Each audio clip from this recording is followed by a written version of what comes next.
સાબરકાંઠા જિલ્લાના સાબર sports stadium Bholeshwar ખાતે સાંસદ શોભનાબેન બારૈયાની અધ્યક્ષતામાં સાંસદ ખેલ મહોત્સવ અંતર્ગત જિલ્લા કક્ષાની કરાટે સ્પર્ધા યોજાઈ। રાજ્ય સરકાર દ્વારા ખેલ પ્રતિભાને આગળ લાવવા માટે તેમજ બાળકોનું સ્વાસ્થ્ય સારું રહે તે માટે ખેલ મહાકુંભ ખેલો ઇન્ડિયા રમશે ગુજરાત જીતશે ગુજરાત અમલી બનાવાઈ છે।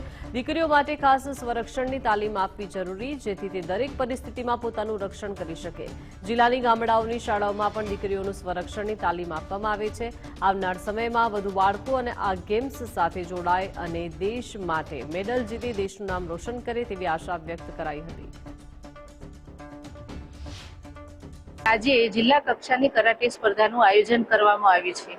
આદરણીય વડાપ્રધાન શ્રી નરેન્દ્રભાઈ મોદી સાહેબ અને આપણા રમતગમતના કેન્દ્રના મિનિસ્ટર મનસુખભાઈ માંડવિયા સાહેબના નેતૃત્વમાં એમના માર્ગદર્શન હેઠળ ખેલો ઇન્ડિયાથી લઈ અને ખેલ મહાકુંભ રમશે ગુજરાત જીતશે ગુજરાતથી લઈને તમામ કક્ષાએ આ એમની થીમ ઉપર બાળકો રમી રહ્યા છે અને આવનારા ભવિષ્યમાં બાળકોને એક સારું પ્લેટફોર્મ મળી રહે, એમને રાજ્ય કક્ષાએ અને રાષ્ટ્ર લેવલે એ સારી રીતે એમની પ્રતિભાને ઉજાગર કરે એના માટેની આ એક સ્પર્ધા હતી અને એનું આજે શરૂઆત કરી છે। તમામ બાળકોને ખૂબ ખૂબ અભિનંદન। અધિકારીશ્રીઓ જે આ માટે કામગીરી કરી છે એમના કામને પણ હું બિરદાવું।